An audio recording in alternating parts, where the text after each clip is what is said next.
Think about the last conversation you had that just felt off. You said something, they responded, but somehow the whole thing felt like two people talking past each other rather than actually connecting, and you walked away feeling vaguely empty, maybe even more alone than before you started talking. That feeling is not an accident, and it is not your fault. But it is fixable, and it comes down to one simple habit that most people have never been taught. Here is what nobody tells you about communication. It is not about what you say, it is not about how confident you sound, how many interesting stories you have, or whether you use the right words.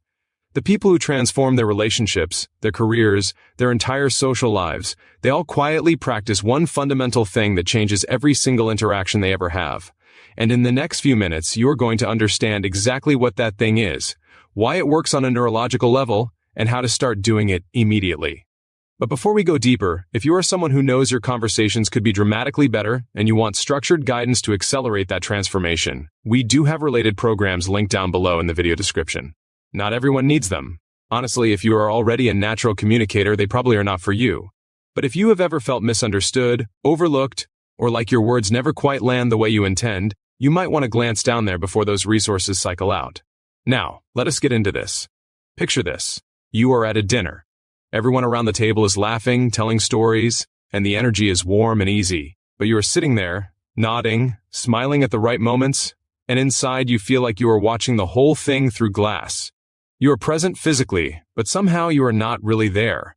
And the worst part is that nobody notices. Because on the outside, you look fine. You look engaged. But inside, there is this quiet ache of feeling invisible even in a room full of people who supposedly know you. That feeling does not just happen at dinners. It happens at work when you make a point in a meeting, and someone else says the exact same thing 2 minutes later, and suddenly everyone responds. It happens in relationships when you try to explain how you feel and the other person just does not get it, no matter how many times you try. It happens in friendships that slowly drift apart not because of any big fight, but because the connection just never deepened. And over time, this pattern becomes a belief. You start to wonder if maybe you are just bad at connecting with people. Maybe you are not born with that gift. Maybe some people just have it and you do not. Research in social psychology has consistently shown that the quality of our relationships is the single most powerful predictor of life satisfaction, mental health, and even physical longevity. One meta-analysis examining data from over 300,000 participants found that people with strong social connections had a 50% higher likelihood of survival compared to those with weaker social ties. 50%. That is not a small number. That is the difference between a life that feels rich and supported and one that feels chronically isolated, even when you are surrounded by people. So what is the habit? Here it is. The habit is reflective listening, but not the surface version most people have heard about. Not the nodding, not the summarizing back, not the hollow mirror technique from a weekend workshop. The real version. The version that neuroscientists have studied, that therapists train for years to master, that elite negotiators use to diffuse impossible situations. And the core of it is this. Before you respond to anyone, your only job is to make them feel so deeply understood that they physically relax. You will literally see it happen. Their shoulders drop, their voice softens, their eyes change. Here is why this works.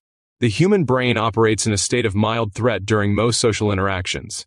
Not consciously, but at a neurological level. The brain is constantly scanning for signals of acceptance or rejection, safety or danger. When someone feels genuinely understood, the threat response decreases, oxytocin increases, and the prefrontal cortex, the part responsible for trust and rational thinking, becomes more active. In practical terms, this means the person you are talking to becomes more open, more honest, and more emotionally connected to you. Not because you said something brilliant, but because you made them feel seen. Now here is where most people fail and why conversations stay shallow forever. We are trained, almost from birth, to respond with our own experience. Someone says they had a terrible week, and before they even finish the sentence, you are already thinking about your terrible week. Someone shares a problem, and you immediately jump to solutions. Someone expresses fear, and you rush to reassure them. All of these responses, as well-intentioned as they are, communicate one thing to the other person's brain, that you are waiting for your turn to talk, not actually listening. And the conversation closes, the person retreats, and you both walk away having exchanged words without ever truly connecting. The shift is simpler than you think. Instead of responding with your experience, your solution, or your reassurance, you pause, you reflect. You say something like, "That sounds like it was really heavy. Tell me more about what that was like for you." That is it. 4 seconds of intentional reflection.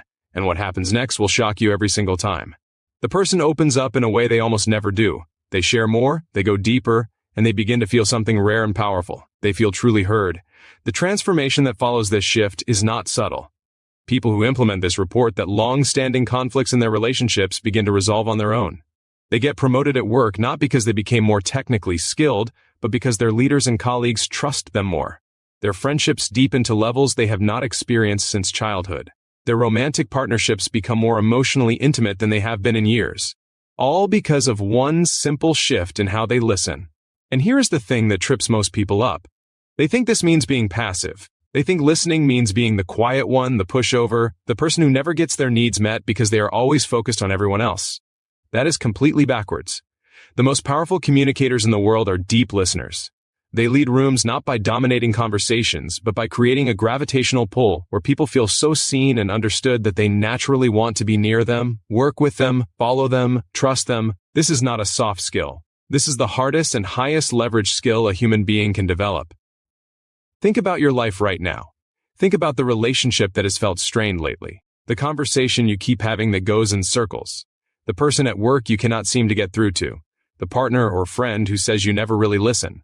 What would change if in every one of those situations, your first move was to make them feel completely understood before you said a single word in your own defense or in your own direction? What would change in 30 days if you practiced this with every person you talk to?